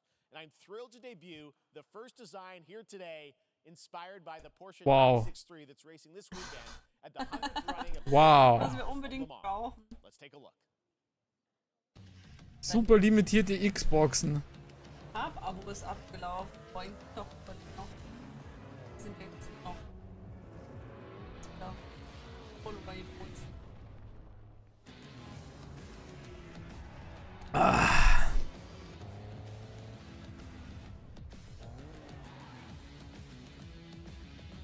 Dreams are always louder in color. Oh mein Gott. Schaut die Kacke aus. Braucht man aber ein sehr spezielles Wohnzimmer zu, dass das gut aussieht. Here it is. The Porsche Xbox Series X. These custom consoles are not for sale, but you can enter for a chance to win one right now. Okay, wenn ich eine gewinne, dann nehme ich natürlich eine. Und das ist eine von 75 verschiedenen designten Konsolen, die man gewinnen kann. Und pass auf, gleich ist da so ein Sternchen. Nur teilnehmbar in USA und Kanada. Inspired by classics like Animal Crossing and Stardew Valley. Previously announced for Nintendo Switch, there's now some exciting news for PC players too.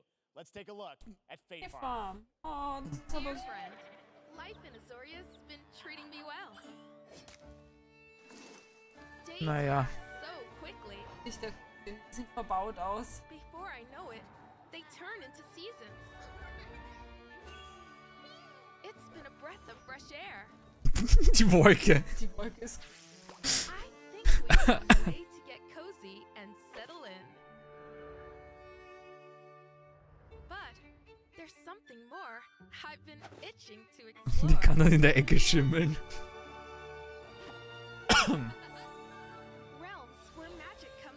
Uns wird es beim Streamen helfen, Xbox, weil wir viele Spiele dann über die viel leichter streamen können. Ohne Was ist das? In 50 US-Bundesstaaten, Großbritannien und Deutschland. Das ist aber sehr spezifisch, muss ich sagen. Ich fühle mich sehr diskriminiert übrigens gerade. Ich fühle mich als Deutsche auch sehr diskriminiert. Nur weil ich woanders lebe. Promise variety. There it is. Fae Farm and Mortal Kombat in the Es wird kein Game Pass gekauft. Now please welcome Ben Brode, Chief Development Officer and flannel enthusiast at Second Dinner, the developers behind the popular collectible card game Marvel Snap. What's up, Ben? Marvel Snap. Okay. Man, you guys have been on fire. Last time I saw you was at the Game Awards when you won Best Mobile Game. Seems like you've been very busy. We're excited about the Spider-Verse content you've been doing. Lots going on over there, right? Yeah, it's been exciting. We've been doing. Das ist übrigens ein besseres Kartenspiel als Genius Invocation TCG. Oh mein Gott, ich habe die Woche noch gar nicht gespielt. Wollte ich nur mal anmerken. Sehr, sehr viel besser. Und verdammt ist der groß, ja. Ja, George Keighley ist ja schon nicht klein, aber der ist gute 2 Meter. Mindestens. Ja. It's a great way to get a super competitive experience and some exciting new rewards. but you don't have to wait till next week. If you haven't tried Marvel Snap, go download it right now on your mobile device or early access on Steam. All right, I love the Der enthusiasm. ist auf jeden Fall mehr Entertainer als viele andere. That's you. You're made for YouTube. All right. Well, we heard you brought. Ne, der von Alan Wake ist ein super, super cooler Typ, aber der ist definitiv kein Presenter. I am incredible at card games, so I often win. But some people, and Und maybe experience. Ed Boon ist Ed Boon, der ist schon so lange mit dabei.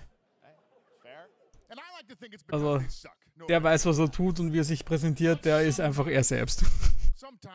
Und er ist ein Troll an Twitter, immer noch. In der Arbeit. Cue the tape.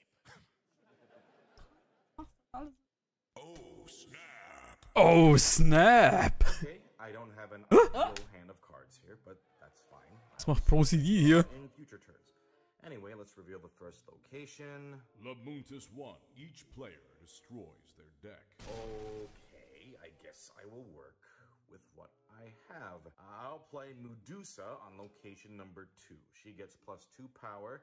And let's see the next location. Clover Dangerfield has a 25% chance of destroying your cow. Okay, well, I mean, 25% isn't that bad. And it's gone.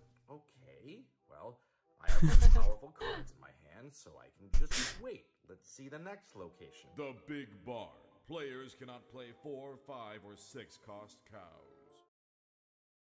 You gotta be kidding me. Also, if you don't play a card this turn, you have 0 friends. Now you're just being Was? So bescheuert. Herrsche, wie wär's? Still to come, we're gonna look Willst du at so gerne Immortals of Kartenspiele? Avium from EA Originals and Ascendant. Also ich kann es empfehlen, es ist sehr gut. Ich habe es mal ausprobiert.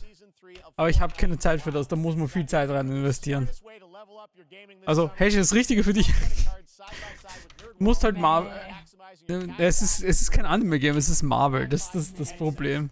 Now, here's a look at King Arthur Legends Rise, a new cross-platform UE5 game for mobile and PC, a Fantasy Squad RPG adventure that is available to pre-register today. Ein Mobile- und PC Crossplay-Game rund um die Arthur-Sage. Arthur.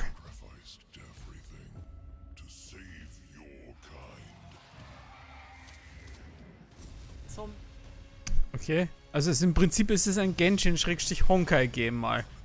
Weil es ist PC und Handy. Aber...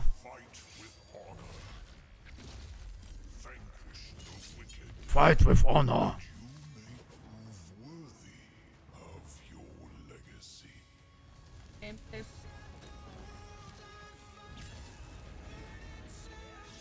Okay.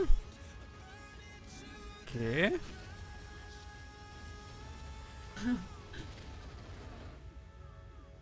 So schlecht hat das jetzt nicht ausgesehen für ein Handy-PC-Game. Okay. Wir sind bei einem anderen Game. Wayfinders. Wayfinders? You remember the fall. The gloom descended on Skylight. Ist das von dem World of Warcraft Designer, das Spiel? Von der Grafik, von Charakterdesign sieht so aus, ja. Zwischen Leute mit weißen Augen. Das ist das, wo die Warframe-Macher mithelfen beim Programmieren und das Design von dem Warcraft Designer. Original Designer. Ja. They died as heroes. Jetzt haben sie neon-mäßige Waffen. Nein, doch nicht. Das ist doch was anderes. Oh nein, oh ja. Ich sehe von Digital Extremes. Das ist Warframe und das Airship Syndicate sind Comic-Zeichner-Team. Fortnite! Oder?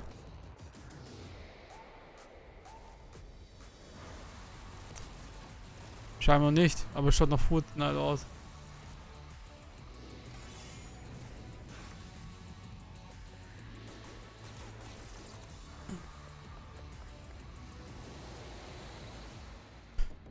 Ah, unrelated of Fortnite.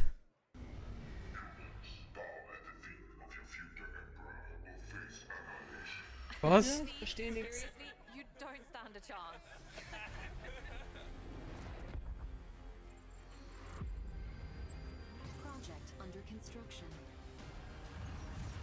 Ah, wie heißt das Spiel? Stellaris, ja. What did you say, guys? One more game? Good morning, scavenger. Scan your surroundings to retrieve and recycle. Jetzt kommen die komischen Spiele.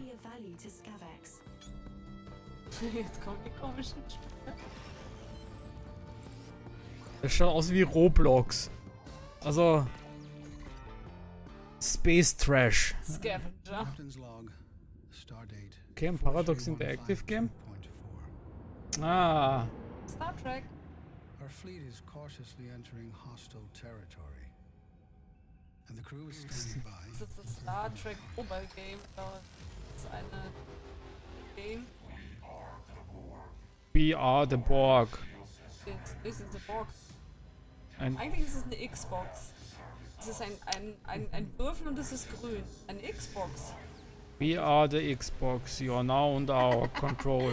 We assimilate all video game studios. Der war gut. Und ja, es ist das. Infinite. Hey there, Summer Game Fest 2023. It's Will Arnett here. Yeah. Yeah. Right? Yeah. Anthony Mackie and I have been working on this for some time now. We're really excited to share with you Twisted Metal, which is streaming only on Was? Yeah, Twisted Metal? Ich bin ganz ohr. Very excited to share a sneak peek of the character of Sweet Tooth, who I had the pleasure of voicing. Hope you enjoy it. Check it out. Reihe schon wieder raus. Ja, diese unnötige Gewalt. Twisted Metal ist gar nicht so. Glass of water. Me, I'm more of a Hawaiian. Das ist mehr Fun. I'm guessing you don't fight much outside of your car now, do you? Look, Clown, I don't need 4 wheels to kick your ass. Ouch. So. Schauen wir mal, ob wir noch was in-game sehen.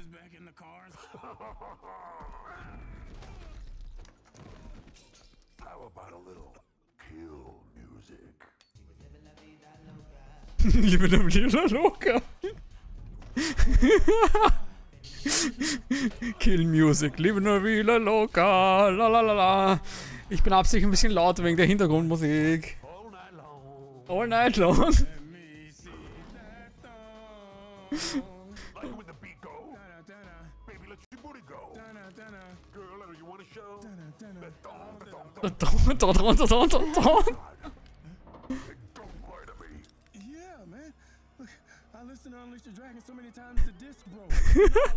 Okay, ich bin amüsiert zumindest mal. Also, ihr könnt ruhig auch was vom Spiel zeigen. Yeah. Also, es soll ein Film. Es ist ein Film. Okay. Hat lustig ausgesehen. Aber es ist ein Peacock, also werden wir es nicht so schnell sehen. Dreamt of duplicating oneself in order to multitask. This new hack and slash game with a tactical twist das wäre allows you to do just that. Hack and slash? Nein, sich multiplizieren, damit man... Ja, und dann streitest du dich, mit dem du nicht multiplizierst, wer die doofe Aufgabe macht. Es gibt nur doofe Aufgaben, weißt du. Man das ja abwechselnd macht. Schau, vielleicht mag auch meine zweite Hälfte, vielleicht mag die Abyss machen. Für mich. Wenn das eine Kopie von dir ist, dann. I'm so not interested in what I'm seeing. Okay. Oh Gott. Rewind time. If I could turn back time.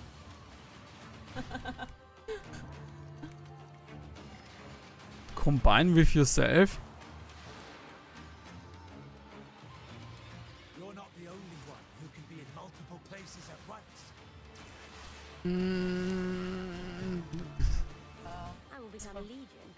Ich habe das Gefühl, die wollen möchte gern Hades oder so in der Richtung. Hunger. Time Shift Warrior.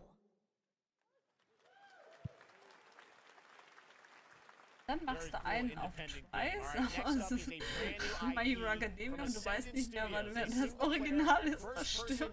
magic shooter called Immortals of Avium. It's fast. Oh nein, Immortals of Avium. Fantasy setting, kind of like Doom with magic. It also has a great cast led by Darren. Da ist schon wieder wer da denn. Jack, and he joins us now. Hey Darren. Die Leute kommen immer viel zu früh rein. Jedes Mal. Dann ist aber jemand im Hintergrund schuld, der die Leute zu früh rausschickt. Tell us about the guy you play. You're the main character, Jack, right? Yes, I am playing the main character, Jack, as seen behind me. He is a battle mage that controls all forms of magic, triple threat. He's brash, he's funny, but he gets the job done. Well, it's the gameplay, as we've seen, is just so fast-paced. There's so much. Also, es wurde nochmal beschrieben jetzt so richtig. Doom mit Magie. Also, es ist vielleicht wirklich nicht schlecht. Die Hoffnung stirbt zuletzt. Ein EA-Game, das mal wieder gut ist. Alle paar Jahrhunderte einmal. Erst warten, bis ein paar Leute das wirklich gespielt haben. Naja, sie haben ein paar Pluspunkte mit den letzten Star Wars Games gemacht, ja.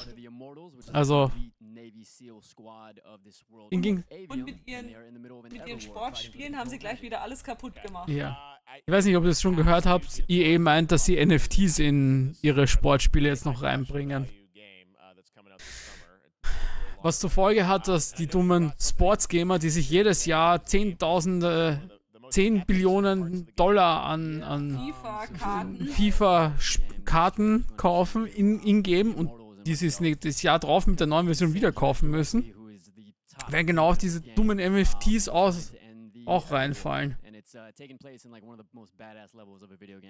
Also sind wir fast NFTs losgeworden und jetzt haben sie endlich die Gamer-Gruppe gefunden, die sie angreifen können. Sports-Gamers.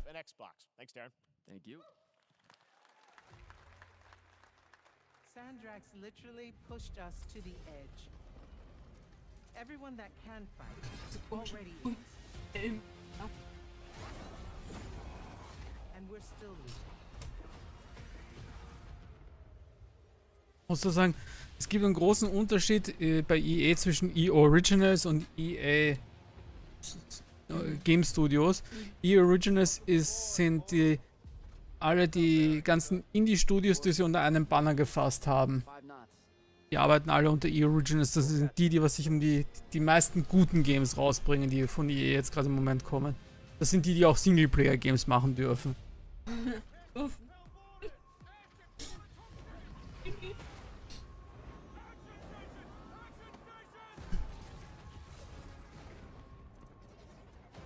Oh.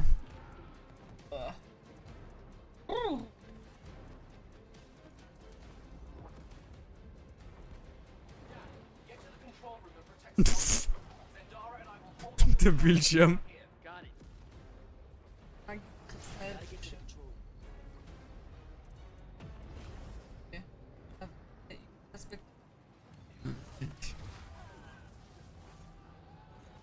Kein Spiel für Kira.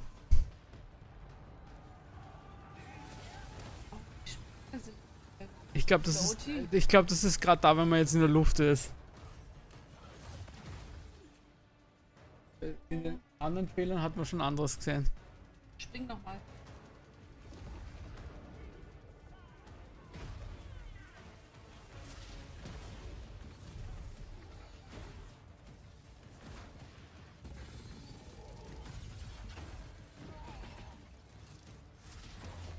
Ja, ein bisschen floaty sind sie wirklich, aber ich finde es ein bisschen langsam. Langsam, ja. So ein Ego-Shooter. Ja, wenn sie es mit Doom vergleichen. Aber schauen wir mal. Wie gesagt, das. In dem anderen Trailer hat es nämlich schneller gewirkt.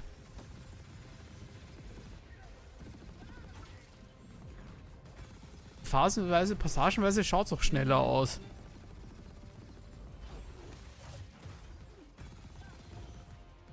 Schau, jetzt ist er nicht so floaty geflogen mit dem Hochziehen. Vielleicht ist das auch irgendwie. Jetzt hat man so ein Jetpack und dann. I want to be an immortal. I want to fight this war as one of you. You're what's called a Triarch. The Pentasod has gifted you with the ability to manifest all three colors of magic. Ich meine, ich würde es mir nicht kaufen jetzt speziell. Aber wenn es im Game Pass drin ist oder wenn es mal im Angebot ist, ist das, wenn es jetzt nicht, Ja. wenn es jetzt nicht super schlechte Reviews bekommt, sicher zum Ausprobieren mal. Das kommt auch schon im Juli raus. Okay, da habe ich eh keine Zeit für sowas. Vor allem nicht am 20. Love that we get to show you guys so much amazing raw gameplay today, and that game looks incredible. Coming out this summer from Ascendant and EA. Now, one game that constantly reinvents itself is Fortnite, and tomorrow, Oh. launches, and today, Summer Game Und davor war nur der Unreal Editor. Jetzt kommt ein richtiges The Fortnite. center of the island has collapsed, revealing a vast hidden jungle with ancient secrets to discover. And of course, there's a whole new Battle Pass lineup where you can unleash the power, yes, of Cybertron. Here we go. Was? Cybertron? So. Gejoint hat uns Loki, der sitzt gerade auf meinem Schoß und jetzt ist er wieder unten. Und wuschelt hier rum. Was hat das mit Cybertron zu tun? Cybertron ist der Transformers-Planet.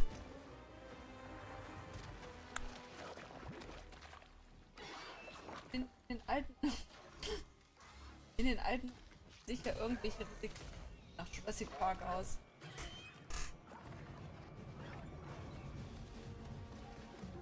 Okay, Dino-Reittiere kommen dazu.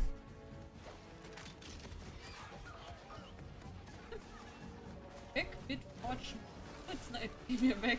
Danke, alles auf unserer Seite. Na, da muss ich gleich gehen dann.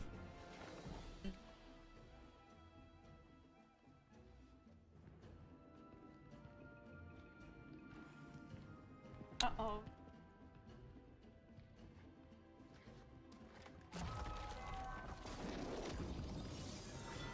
Transformers. Robots in disguise.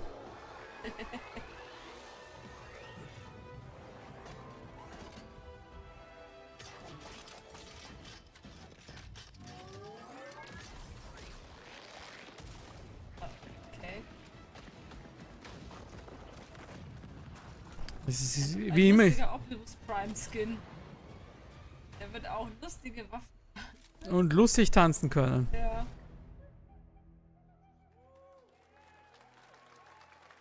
Ja. Ich bin raus. Fortnite Wilds launches tomorrow.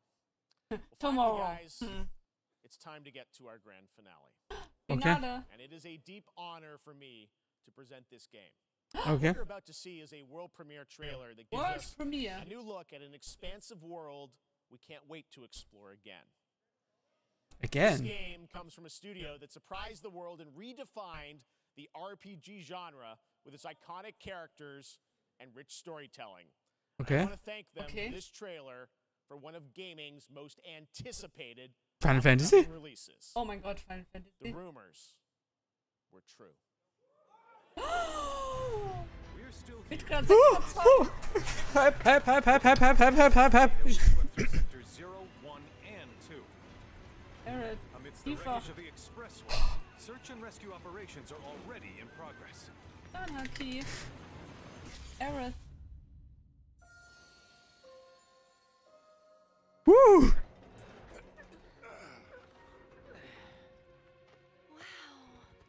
Sorry, Tobi, ich kann gerade nicht. It's so green. Even after everything we've done to it, it's still going strong. It may look that way, but in reality, it's barely hanging on. Was wondering, what's Cloud been doing these past 5 Sie haben ja years? schon gesagt, Where's he been? And you're Wow. asking me this? Hype. This is gonna Die sound Schokobo Farm. but Schau, da sitzt as far Danhaki. as I know, Cloud was never in Nibelheim 5 years ago. The life stream. Cosmo Canyon. It is the very essence of our star. The blood coursing through its Bogenhagen. planetary Yes. According to Hojo, they're connected Hojo. to Oh. Shadows of the Man. Yes. They called them. Sephiroth was in Midgard. Das die Menschen? Oder ist das... Whatever happened, he's alive. But why come back now? After 5 years, doing who knows what.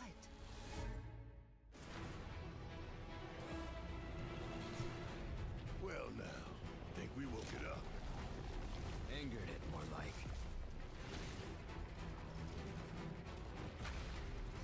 Yes. Feast your eyes on the Turk's Oh. latest and greatest, Elena.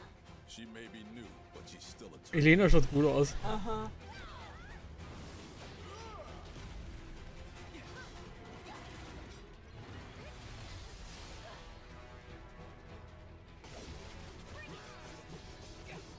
Yes. Auf den Wohl, Tobi. Vengeance Mode. Ja, mach auch. Oh. Ist auf jeden Fall cool, dass du alle Charaktere hast auch. Kommt auch. Sid und Vincent werden sie sich für den dritten Teil aufheben wahrscheinlich. She's a monster. Würde ich mal sagen. Inside you, into the very depths of your soul. That she can become those you hate, those you fear. Ich freue mich schon auf die Reaction-Videos von diversen anderen Streamern. Der wird was Mäuschen sein gerade. Eigentlich müsste ich... Oh mein Gott. Die Bergszene. Der Rückblick, der Rückblick. So gut. Innova! Ich muss mir nur meine möglichen Gift-Subs bei Max reinladen. Yes! 20 on 2 Discs! Ein PS5-Spiel auf 2 Discs. So gut! Sicher Februar, März. So gut! 10 auf 10 von dieser Pressekonferenz. Es war urviel für mich dabei, aber nur durchgehend. Eigentlich war jedes zweite Spiel, wo du eigentlich war irgendwas Interessantes.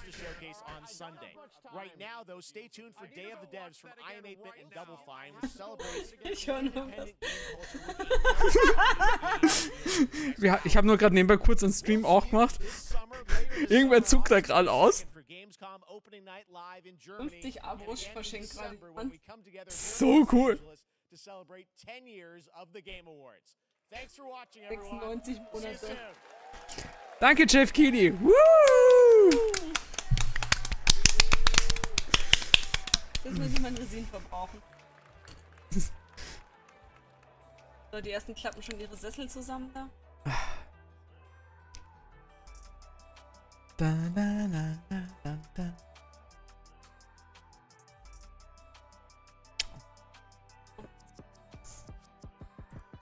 Da. Der. Kann leider so nicht gut. mitwackeln. Da, da, da. Da, da, da. Ah.